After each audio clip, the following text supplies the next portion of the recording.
Welcome to the SEO.co Search Engine Optimization Podcast. Digital marketing essentials and next-level tactics. From off-site and on-site optimization to persuasive selling and everything in between.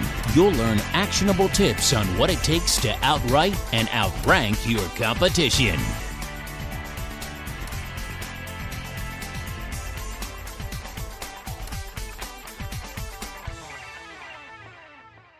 Welcome back to the SEO.co podcast. In this series, we're going to talk about how to time your backlink acquisition. Backlinks remain one of the most important ranking factors to consider in any search engine optimization strategy, but link building is a complicated topic. If you want to acquire backlinks and consistently increase your search rankings, you need to understand how to build links the right way. Bad links, spammy links, and/or poorly timed link building may not only minimize your potential results, but actively work against you by earning you a penalty. One of the most important elements of backlink acquisition to get down early is backlink acquisition timing. In other words, how fast and how frequently can you build links safely? In this series of episodes, we'll teach you how to time your backlink acquisition. The basics. Let's start with a primer on backlink acquisition and its role in SEO. Google determines search rankings based on the relevance and authority of the content it finds in its index. For relevance, it considers the intent behind the user's query and attempts to find content that serves it. Authority is a bit more complicated. Google wants to provide users with the most trustworthy results. Accordingly, it evaluates the trustworthiness of each domain and each page with authority, domain authority, and page authority. The higher the authority, the higher you'll rank for a relevant query. Authority largely depends on the number and value of links pointing to your site. The more links you have, and the higher quality those links are, the more authority you'll gain, and the higher you'll rank.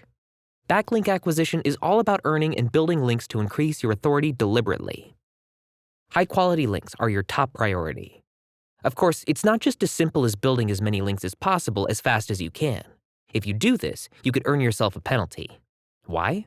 Because Google has a vested interest in weeding out spammy content and search ranking manipulation. If Google detects shady activity, including link spamming or link schemes of any kind, it will penalize your site. Accordingly, in any backlink acquisition strategy, quality needs to be your top priority.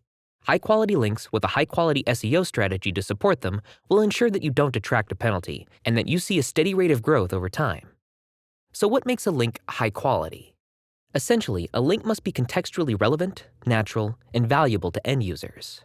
To achieve that, you'll need to consider the following. Referring domain authority. Generally speaking, the higher the domain authority of the referring domain, the more powerful the link is. However, attracting too many links from high-authority sources too early in your domain's development can also be a problem. Referring domain relevance.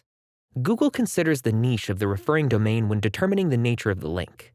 If you build links from a site whose industry is markedly different than yours, it could look spammy or questionable. Content quality. These days, the most reliable way to acquire links is to build them into the body of high-quality content. In other words, guest posts on external publication sources. The better your content is, the more natural your links are going to be, and the more value they're going to add to your strategy. Contextual relevance. Your links also need to be contextually relevant. In other words, they shouldn't stick out like a sore thumb in the body of your work. They should also link a piece of on-site content that has something to do with the referring post. For example, in an article about diminishing attention spans, you might link to a piece that calculates the average user attention span in mobile applications. Relationship to other links. Guest posts naturally have many links to other sources. If your post only has one link, or if it has multiple links to your domain, it will seem unnatural. Make sure your post looks like other posts on this publication site. Inherent value to user. Though it's more of a subjective factor, consider the value your links have to the user who encounters them. Will users have an opportunity to learn more about a topic or see data that validates your point? Anchor text relevance. The anchor text of your link should be relevant to both the article at hand and the content it's linking to. It shouldn't seem like an unnatural collection of keywords. Overall link building practices. You also have to think about your overall link building practices. For example, are you linking to many different internal pages of your site?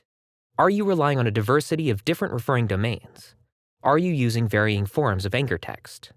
There are many other factors to consider in the quality of your link building, but these are just the basics. Join us in the next part of this series, and we'll dive into why timing matters. Thanks again for listening to the SEO.co podcast. Thank you for joining us on the SEO.co podcast. We appreciate your time. Be sure to rate, review, and subscribe to the show, and visit SEO.co for more resources based on today's topic, as well as access to more podcast episodes to help you improve your site's long-term SEO success.